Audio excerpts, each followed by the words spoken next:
compressor change out today. I've got my setup ready to recover. One thing I am missing is my refrigerant scale. Usually I will use that when recovering refrigerant so I know how much refrigerant I need to put back in. I am labeling this dirty refrigerant since the compressor stopped compressing. It just stopped pumping refrigerant, so I will not be using the refrigerant, but I'm just showing you best practice. Best practice is to use a scale, and you want to vent all the air out of the line right here, and you want to use a tank that is under a vacuum. So let's get to it. I'm going to open my gauges. I am going to be pulling from both gas and liquid to recover. This is a 1.5 ton unit. Some people may remove the Schrader cores. I am not going to do that for a 1.5 ton unit. Plus, I don't want my core removal tools getting dirty with dirty refrigerant. Gonna open this up, gonna purge the air out. Open my valve, recover. Got my power disconnected. Then I'm gonna remove the fan cover, the whole top. It's just held in by 5/16 screws.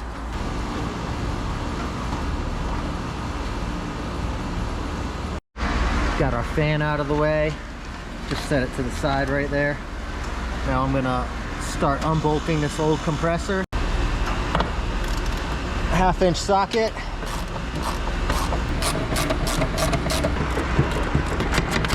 Remove the compressor plug. Ooh, look at that.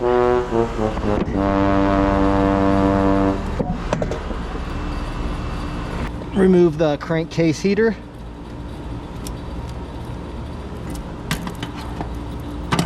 We'll have to actually unsweat this first before we remove it. Refrigerant's all recovered.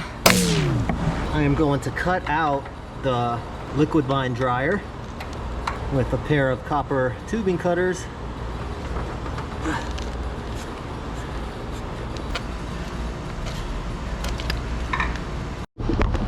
I still have my gauges hooked up, but I disconnected this from the recovery machine. I am gonna hook my charging hose up to nitrogen. I'm gonna unsweat this compressor. When I do that, I am going to add just a trickle of nitrogen, and I am going to be brazing while purging with nitrogen to prevent any of that black stuff forming inside the pipes and clogging the TXV. If you are a beginner or just learning how to do this or not used to soldering, I recommend cutting these out and not unsweating them.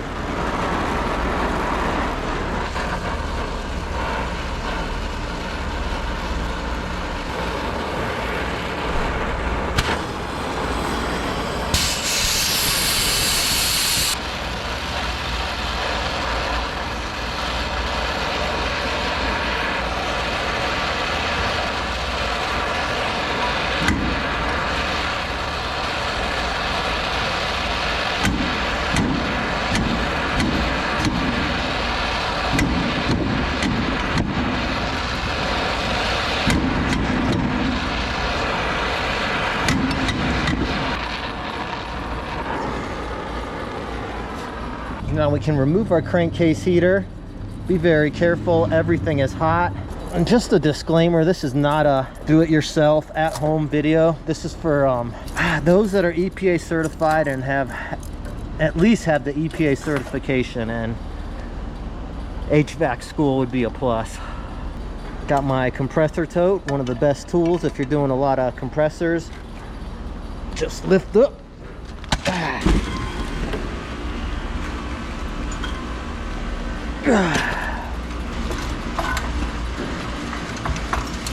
And make sure the crankcase heater's on before I sweat anything in. Put the rubber stoppers in. This compressor did not come with a new plug, which kind of sucks, and it's a Sunday. I don't know if I'll be able to get one today to get it up and running, but we'll see. I can at least get it on a vacuum and partially charged.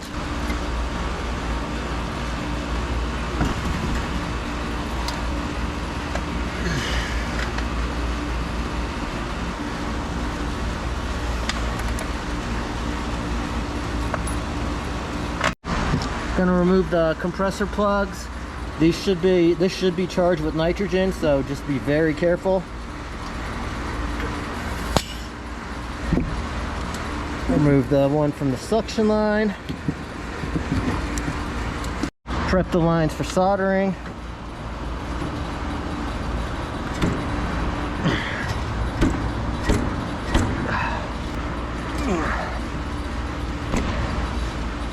Got my new liquid line dryer ready to go. Arrow pointing towards the evaporator coil. If you're one that messes this up a lot, I recommend just getting the bi-flow heat pump liquid line dryers. Can't go wrong with those. But we're gonna solder all this in at once. Let's go. Same thing, just a little bit of nitrogen flowing through the system. Don't go cranking it up. This PSI gauge is broke. It's not at 50 or whatever, but don't go cranking it up. That'll just shoot the solder out when you're trying to solder. Just a little bit's all you need to displace oxygen.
All right, solder joints look good.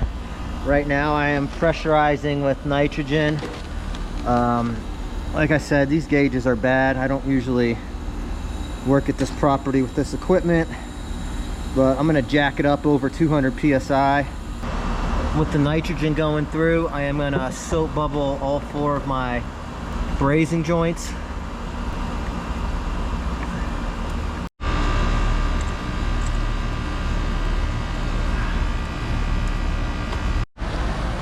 All right, I think we are good here. Nitrogen's already shut down.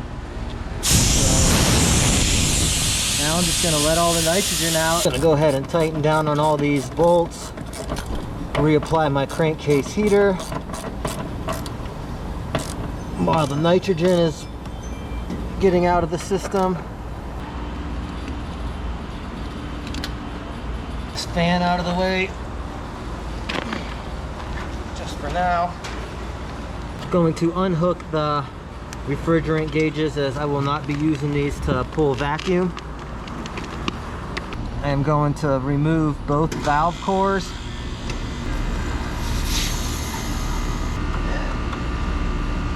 I've got my Apion valve core removal tool, vacuum rated. I'm going to hook this up to both sides. I've got 2 of them. Hooking up my vacuum hoses.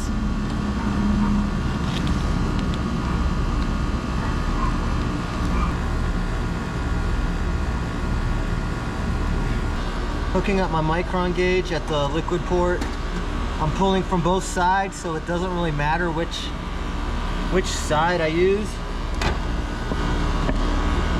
I'm gonna shut down on my gauges all the way.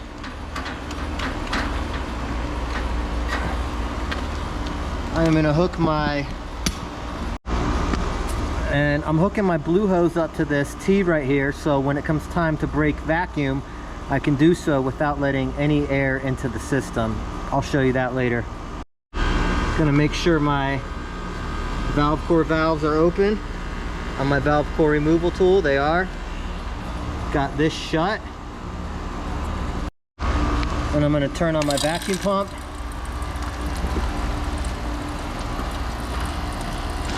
I'm gonna wait until it kicks into a second gear.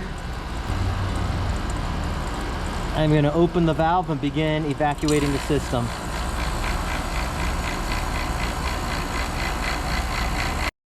And while this is going on, I'm just gonna clean up and come back and check this gauge when I'm done putting all my equipment away.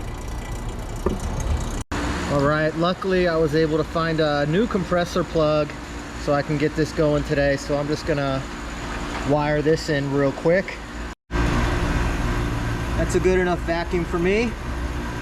Shut down right here on my vacuum pump. And I'm going to turn it off. Checking the rise on my micron gauge, it's very minute. Now, in order to break vacuum without getting any air in there, I'm gonna put in gas, but that's just to break the vacuum. This whole line right now is still under vacuum, you can see on the gauge. I'm gonna purge all the air out of this yellow line.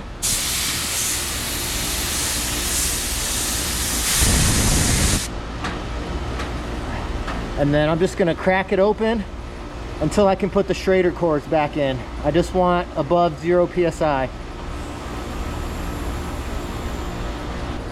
All right, vacuum is broke. Next, I am going to shut down on both of my core removal tools. Do not need this hooked up anymore.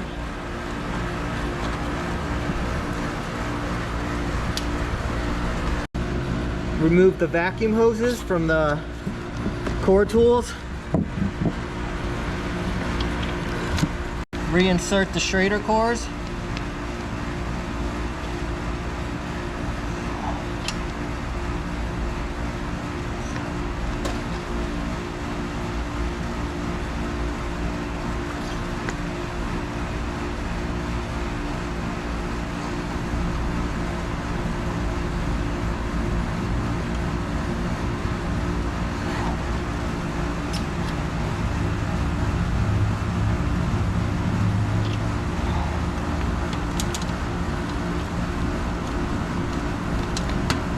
Remove the valve core tool. Do the same for the other side. Screw that in. Open your valve. Now the trick to using these is you want to undo it from here, because if you don't get the valve core in, you can always shut down on the valve, but no refrigerant's coming out, so I know we're good. Hook up my suction hose from my gauges. Get the tank ready for charge mode. Tank is in charge mode, charging by liquid. Purging out the air again. You can tell when the liquid starts coming out that you're air free. I've got a superheat subcool meter right here. I am going to be monitoring the subcooling once I reapply power to the condensing unit via this, not that. Now I want to get enough refrigerant in here to where I can run the compressor safely. Since I did not weigh the refrigerant I took out, I'm just going to go by standing pressure, which in my experience is going to be somewhere around 150 psi at this temp. I can also monitor this on my subcooling superheat meter. My standing pressure is close enough to where I can turn the unit on safely. Right off the bat, we've got 150 psi on our suction. That's probably due to the 100-degree room we're trying to cool. 300 head, 5.5 subcooling. Gonna add a little more, just want to do short bursts until we reach the desired subcooling of about 8 to 10 degrees. We've got a little over 8 degrees subcool. I'm happy with that. Suction pressure's at 150. I'm gonna move my clamp over to the suction line and take the temperature of the suction line to get my superheat to make sure the TXV is functioning. Got my clamp on there. Suction line temp, 76 and dropping. Coil temp, 50 degrees, 52. That gives us around 24 degree superheat. It'll probably drop a little lower if I wait, but I'm happy with that. That's it for today's repair. Hope you guys enjoyed this video and found it useful. Leave a comment if I did something that you didn't like. Leave a comment if I did something you did like. Until the next fix, I'm Dave. See you on the next one.